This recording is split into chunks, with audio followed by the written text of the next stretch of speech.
Hello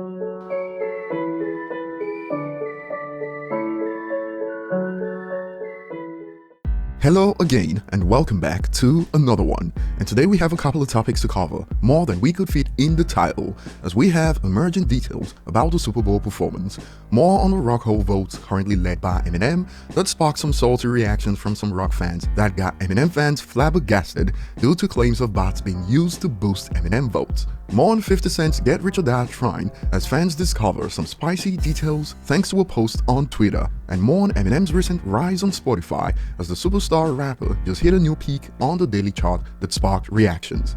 Before we dive into the details, if you enjoy this kind of content, hit the like button to support it, subscribe if you're new, and find me on social media at ETLifestyle_web. So on the upcoming Super Bowl performance, new reports suggest Eminem is reportedly bringing the first deaf rappers to the Super Bowl's halftime performance. And via the Detroit Free Press it goes, Sean Forbes had expected to experience this year's Super Bowl like usual, in front of a television.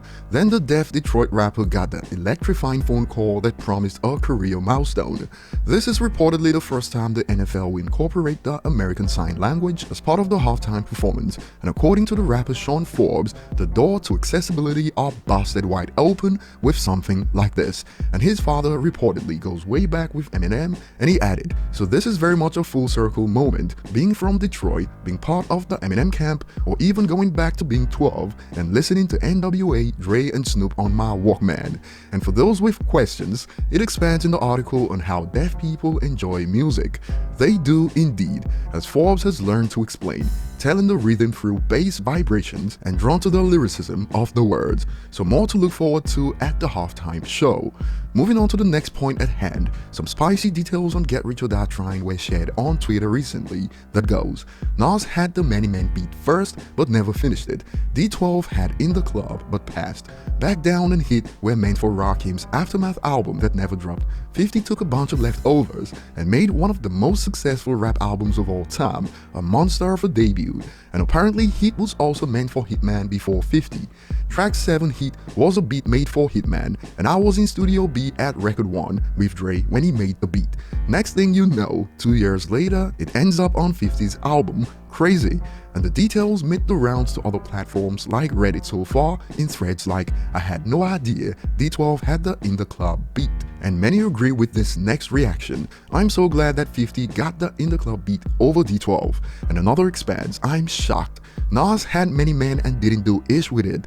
D12 had In the Club and didn't do ish either." Now, is this D12 with an M verse or without? Because either way, I think D12 would have killed the track. The world will never know. And heading back to Twitter, that popular Nas narrative of poor beat selection lives on with popular jokes like, "Nas was like, nah, B, this beat too fire, give me one of them boring-ish instead, huh?"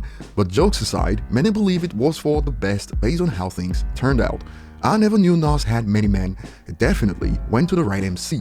Many Men is probably still 50's best song. Save your thoughts on these details for the comment section, and heading to the next point, since the inception of the daily global artist chart nearly 4 months ago on Spotify, Eminem just climbed to a peak of number 10 on the chart with no new album out, and he's top 3 or 4 depending on if Bad Bunny is included for hip-hop artists. It goes Bad Bunny, Drake, Juice WRLD, Eminem, and Kanye West in the top 5 in the world right now for rap/hip-hop artists. This milestone was shared on Twitter and sparked reactions that show many are now aware of the fact, as it's gone from Eminem's music did not age well to this, his back catalog selling crazy. Think his masters should be the most expensive in hip-hop, and more like this man turning 50 this year, crazy. Top 10 with no album out in over a year, now that's longevity. And moving on to the next point, Rock Hall recently shared the milestone of over 1 million votes so far, and Eminem remains at the top. And this has brought out the salt from some rock fans with posts that have left many dumbfounded. I just don't believe that Eminem has a more active fan base than Duran Duran. Better bots though? Maybe. And more, it's a bots thing, another one, agreed. I still get confused by the Hall of Fame accepting non-rock acts. This whole thing was a bit of a head scratcher, and perhaps it's just best to believe they were all joking, like this user expanded. I hope you are joking. M is currently 10th artist on Spotify. He has 47 million listeners on Spotify, laughing my bum off. This isn't a fair comparison because Duran Duran peaked long before the digital era, but since some people want to take it there, well, here's a fun fact. Eminem's Till I Collapse on its own on Spotify has outstreamed Duran Duran's entire discography on Spotify. That's one song from Eminem, and back to that post, maybe it was jokes, or perhaps this: tell me you live under a rock without telling me you live under a rock. Well, even former UFC champ Khabib, who grew up in a small mountain village, knew about Eminem and 50 Cent, so there's that. But that's enough jokes for today. Share your thoughts on these topics in the comment section. Thanks for watching and see you on the next one.